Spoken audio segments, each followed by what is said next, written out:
warahmatullahi wabarakatuh. Saya Epi Lestari dari NPM 19140006 dari Prodi Pendidikan Sejarah. Di sini saya akan mempresentasikan hasil presentasi saya yang berjudul Perekonomian di Negara Palestina. Sebelum saya membahas perekonomian yang ada di Palestina, saya terlebih dahulu membahas tentang apa sih negara Palestina itu. Baiklah, negara Palestina adalah negara yang berasal dari bangsa Barat, bangsa Timur, yang dalam bahasa Latinnya yang artinya Filastin. Dalam bahasa Latinnya Filastin.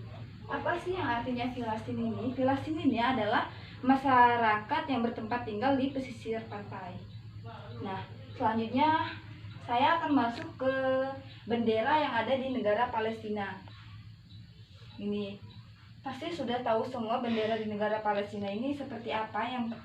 Yang pertama ada berwarna hijau. Nah, warna hijau ini simbolnya artinya kesetiaan atau adanya simbol dinasti. Pada saat adanya peperangan ada kesetiaan, dan adanya warna merah ini artinya pemimpin Islam. Jadi negara Palestina ini adalah seorang pemimpin yang beragama Islam. Yang berwarna hitam ini perlambangan adanya pasukan, dan warna putih ini disimbolkan perang Badar. Jadi pada saat di negara Palestina itu banyak sekali peperangan yang ada di negara Palestina.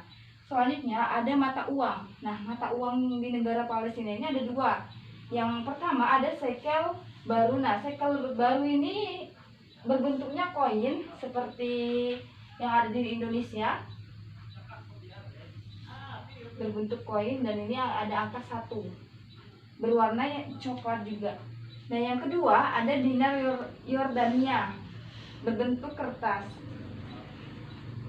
Di negara Palestina ini, atau dibandingkan di negara Indonesia, rupiahnya itu 4,8 rupiah per shekel barunya. Ini berjumlah 4,374,6. Jadi di mata uang di negara Palestina ini ada dua, yaitu shekel baru dan dinar Yordania. Nah, di keuangan yang ada di negara Palestina ini berasal dari Timur Tengah. Walaupun pemerintahnya memiliki banyak uang, tetapi itu dari bangsa negara Timur Tengah. Pada saat yang lalu negara Palestina ini memiliki perekonomian perbajakan yang biasanya selama 2 tahun berjalan. Nah, perekonomian perbajakan ini sudah dihapus oleh bangsa Israel tanpa terkecuali, dan itu persetujuan dari Amerika Serikat. Bangsa Palestina ini tidak tahu menahu adanya penolakan perekonomian perbajakan. Negara Israel ini sudah menghapus adanya perekonomian perbajakan yang diselenggarakan bersama-sama oleh negara Palestina. Pada berjalannya 2 tahun, negara Palestina sudah tidak ada lagi perekonomian perbajakan karena sudah diputuskan oleh negara Israel bahwa perekonomian perbajakan itu dihapuskan. Alasannya negara Israel ini menghapus adanya perbajakan perekonomian yaitu karena negara Israel ini sangat membutuhkan biaya untuk pemenangan pemilihan umum yang diselenggarakan di negara Palestina. Selanjutnya, keuangan di negara Palestina ini selama bertahun-tahun di negara Palestina sudah dijajah oleh negara Israel. Nah, negara Palestina itu sangat minta tolong kepada bangsa nasional seperti Indonesia untuk membantu perekonomian yang ada di negara Palestina agar roda pemutaran perekonomiannya berjalan dengan lancar. Jadi di negara Palestina ini selama bertahun-tahun sudah dijajah oleh bangsa Israel. Wilayah di negara Palestina itu sangat luas, tanpa terkecuali yaitu satu wilayah. Semua wilayah itu dikuasai oleh bangsa Israel. Walaupun negara Palestina wilayah sangat luas, tetapi dikuasai oleh negara bangsa Israel. satu wilayah, yaitu wilayah Gaza. Ini juga bagian barat. Nah, di negara Palestina ini, walaupun mereka sudah meminta donasi dari negara lain, itu tidak terkecuali untuk membutuhkan biaya makan mereka, biaya hidup mereka. Jadi di masyarakat Palestina ini bekerja keras, seperti bekerja perekonomian, peternakan, dan juga di perusahaan milik Israel sendiri. Jadi di wilayah Gaza ini, masyarakatnya kebanyakan melakukan beraktivitas seperti nelayan. Dan juga di negara Israel itu tidak boleh adanya impor yang barang masuk ke Gaza untuk dibeli oleh Palestina. Itu dilarang sama sekali. Nah, selanjutnya ada perekonomian di Palestina ini menyebabkan adanya kondisi ekonomi Palestina setelah adanya pandemi virus corona. Pada tahun Juni 2020, negara Palestina ini sudah diserang oleh penyakit wabah, yaitu virus corona. Nah, pada tahun yang lalu hanya 1%, tetapi pada tahun 2020 7,6% yang mendapatkan, yang sudah banyak pasien di negara Palestina ini. Palestina mengalami dampak lebih buruk seandainya negara Israel ini menguasai wilayah bagian barat. Jadi adanya virus corona ini menyebabkan di negara-negara dimanapun, termasuk negara Palestina ini, menyebabkan perekonomian semakin memburuk, dan juga adanya kemiskinan di masyarakat semakin rendah. Biasanya bekerja, tetapi mereka disuruh untuk tetap tinggal di rumah saja. Sudah mereka ini tidak memiliki pekerjaan, ditambah lagi adanya virus corona, jadi mereka semakin merendah untuk angka kemiskinan. Selanjutnya yang kedua, yang lebih mencolok adalah tingkat pengangguran. Jadi pada tahun 2020 ini, yang angka pengangguran ini sangat mengkhawatirkan. Jadi di bawah rata-rata negara kawasan Timur Tengah Afrika Utara. Jadi pada Juni 2018 hanya 24% pengangguran. Pada tahun Januari 2019 mencapai 26%. Pada tahun 2021 28%. Jadi semakin adanya dampak virus corona ini, pengangguran sudah banyak atau meningkat. Adanya virus corona, angka pengangguran meningkat.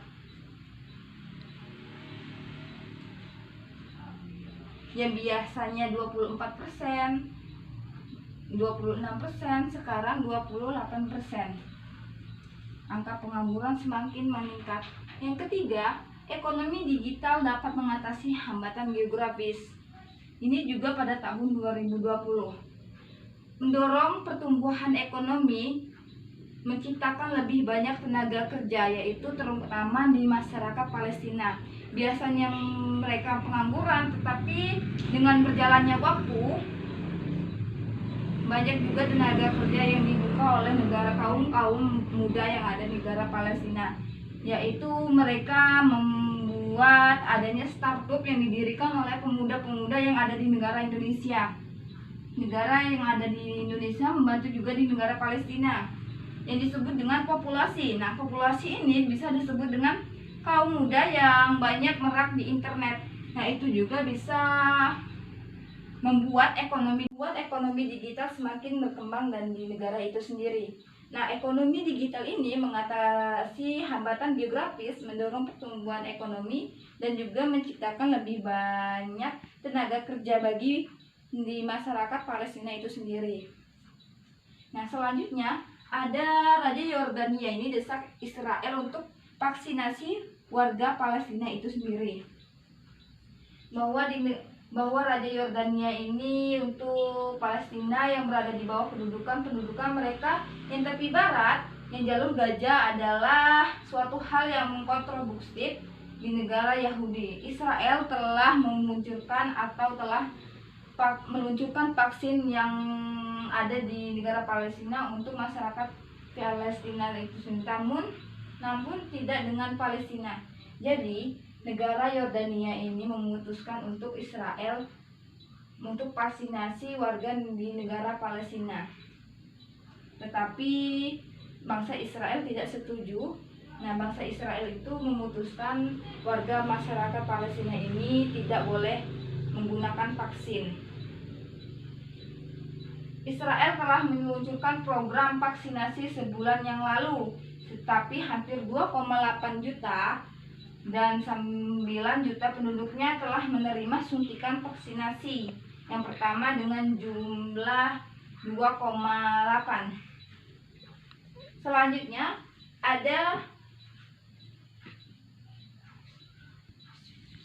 dengan adanya virus corona, pengangguran, dan adanya ekonomi digital dapat mengatasi hambatan geografis, tetapi di sisi lain, operasi militer ini Israel di Gaza ini rugikan Palestina sampai dengan 2,33 juta triliun. Jadi kebanyakan kerugian yang dialami oleh bangsa Palestina ini yaitu sekitar segini. Jadi kesimpulan dari presentasi saya ini bahwa di negara perekonomian di negara Palestina itu semakin memburuk dengan adanya virus pandemi corona dan juga angka kemiskinan meningkat, pengangguran meningkat. Tetapi hal-hal tersebut, adanya ekonomi digital ini dapat mengatasi adanya hambatan geografis, dan juga Raja Yordania ini mendesak bangsa Israel untuk memvaksinkan bangsa Palestina. Mungkin itu saja yang presentasi saya buat. Jika kurang atau mempunyai kesalahan, saya mohon maaf. Saya akhiri. Wassalamualaikum warahmatullahi wabarakatuh.